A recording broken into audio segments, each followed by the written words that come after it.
നിലമ്പൂർ ഇലക്ഷന് വൈകുന്ന ലക്ഷണമാണ്. അത് നടത്താതിരിക്കാൻ വേണ്ടിയിട്ടുള്ള വലിയ ശ്രമം ഗവൺമെന്റിന്റെ ഭാഗത്തുനിന്ന് ഉണ്ട് എന്ന് തന്നെയാണ് ഞാൻ മനസ്സിലാക്കുന്നത്. കാരണം ആ തെരഞ്ഞെടുപ്പ് ഞാൻ രാജിവെച്ചത് എന്തിനാണ്?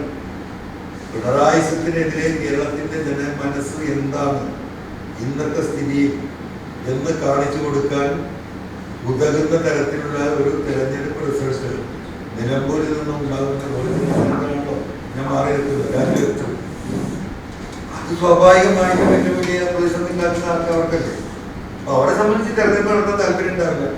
ഇന്ന് CPM-ഉം പ്രത്യേകിച്ച് മുഖ്യമന്ത്രിയുടെ ഓഫീസും കേന്ദ്രവുമായിട്ടുള്ള അഭേദ്യമായ ബന്ധമാണ് നമ്മൾ കണ്ടുകൊണ്ടിരിക്കുകയാണ്. ബ്രേക്ക്ഫാസ്റ്റ് മീറ്റിങ്ങും RSS മീറ്റിങ്ങും കേന്ദ്രമന്ത്രിമാരൊക്കെ മുഖ്യമന്ത്രി ഇങ്ങോട്ട് വന്ന് കാണുന്ന കാലഘട്ടത്തിലേക്ക് കാര്യങ്ങൾ പോയി.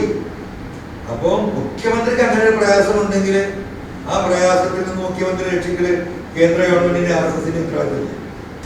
നമുക്കതിൽ മാർഗം ഹൈക്കോടതിയെ നിലമ്പൂരിലെ വോട്ടർമാർക്ക് സമീപിക്കും. മാർച്ച് 31 വരെ ഉള്ള ഡേറ്റിന്റെ അകത്തും ഒരു തീരുമാനവും കാണുന്നില്ലെങ്കിൽ നമ്മൾ കോടതിയെ സമീപിക്കും. നിലമ്പൂരിലെ വോട്ടർമാരെ തയ്യാറെടുത്തുകൊണ്ടിരിക്കും. ഏറ്റവും പുതിയ വാർത്തകളും വിശേഷങ്ങളും വിരൽ തുമ്പിലറിയാൻ സീ മലയാളം ന്യൂസ് എല്ലാ ഡിജിറ്റൽ പ്ലാറ്റ്ഫോമുകളിലും ലഭ്യം.